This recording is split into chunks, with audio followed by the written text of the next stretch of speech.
आज मैं बहुत ही खुश हूँ क्योंकि आज पूरे 11 साल बाद अमेरिका से मेरा दोस्त अपनी पढ़ाई पूरी करके वापस लौट रहा है।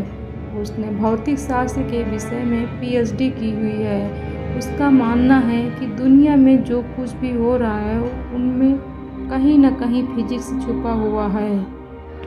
जब वो अमेरिका से वापस आया तो सीधा मुझसे मिलने के लिए मेरे घर पे आ गया और आकर ही मुझसे गले मिला। मैं भी उसे देखकर बहुत खुश हो गया। मैंने बोला, अरे शिवम, अमेरिका से कब लौटा? मुझे बताया भी नहीं। आज ही लौटा हूँ। तुम्हें सरप्राइज़ देना चाहता था, इसीलिए मैंने तुम्हें नहीं बताया। और बता, क्या हाल चाल है? घर में सब कैसे हैं? मैंने कहा, सब बढ़िया है और घर में भी सब अच्छे हैं। तू बता, तू कैसा है? तुम्हारी पढ़ाई कैसी चल रही है?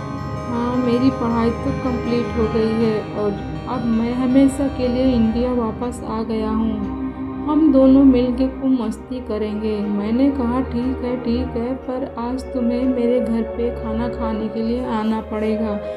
वो बोला, ज़रूर आऊँगा। उसके बाद हम कहीं घूमने जाएंगे, कुछ तूफ़ानी करेंगे, ठीक है ना? मैंने बोला, ठीक है। उसके बाद हम दोनों ने रात को खाना खाने के बाद हमारे गांव के पुराने मंदिर में घूमने के लिए गए।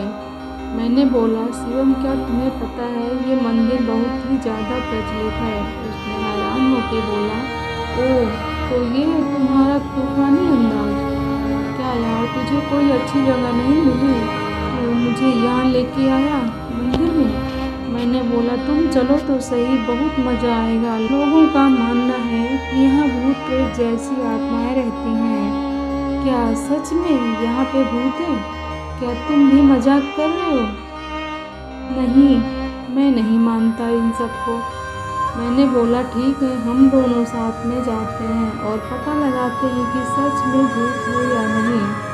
फिर हम दोनों मंदिर के अंदर चले गए। मंदिर काफ़ी बड़ा था और थोड़ा भयानक भी लग रहा था। ऐसा लग रहा था कि कई दिनों से यहाँ साफ सफाई नहीं हुई है।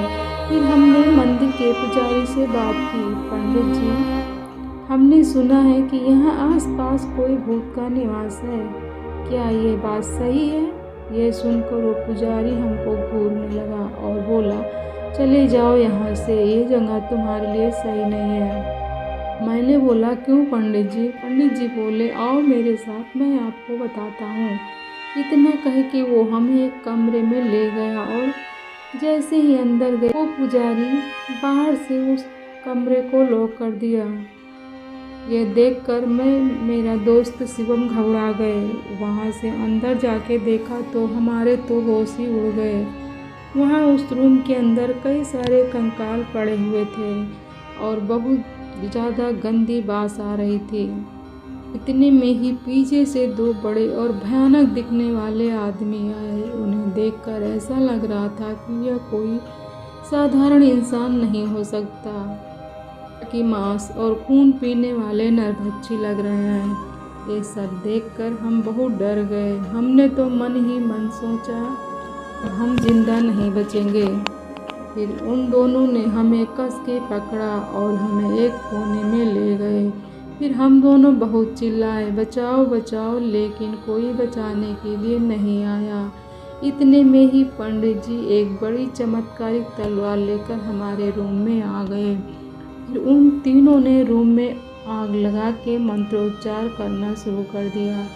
हम ये सब देखकर डर के मारे और ज़्यादा ज़ोर से चिल्लाने लगे।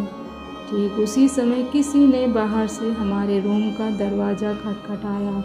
दरवाजे की खटखटाहट सुनकर उन तीनों ने रूम की आग बुझा दी और दूसरे कमरे में चले गए। हमने तुरंत ही उठकर उस रूम का दरवाज़ा खोला। दरवाजे के सामने उस मंदिर के ट्रस्टी और आसपास के रहने वाले लोग खड़े थे। हम कुछ बोले उससे पहले उन लोगों ने हमें धमकाना शुरू कर दिया। तुम दोनों कौन हो? यहाँ मंदिर में चोरी करने के लिए आए हो? सच बताओ वरना हम पुलिस को बुलाएंगे। हमने सब सच बता दिया, लेकिन उन लोगों को हमारी बातों पे भरोसा नहीं हो रहा था। बल्कि उल्टा हमें डांटने लगे। तुम दोनों क्या बोल रहे हो? नशा करके आए हो क्या? ये मंदिर कई साल पहले खंडहर हो चुका है। यहाँ कोई पुजारी नहीं है। अब चलो यहाँ से, वरना हम पुलिस को बुलाएंगे। ये सुनकर हमारे तो होश ही उड़ गए, क्योंकि हमने अभी तक जो देखा वो कोई इंसान नहीं बल्कि उनकी प्रेत आत्माएं थी। हम तुरंत ही मंदिर से बाहर निकल गए। बाहर निकलते समय मैंने मंदिर की खिड़की से अंदर देखा तो वो तीनों वहीं पे मौजूद थे और मुझे देखकर हंस रहे थे। मैं और मेरा दोस्त तुरंत बाइक लेकर घर पहुंच गए। आज भी मैं उसके बारे में सोचता हूँ तो मेरा हृदय डर के मारे कांपने लगता है। तो दोस्तों, ये थी आज की कहानी। आप लोग को अच्छी लगे तो प्लीज़ मुझे कमेंट करके ज़रूर बताएं। मिलते हैं आपको एक नई वीडियो में नई स्टोरी के साथ। तब तक के लिए बाय बाय।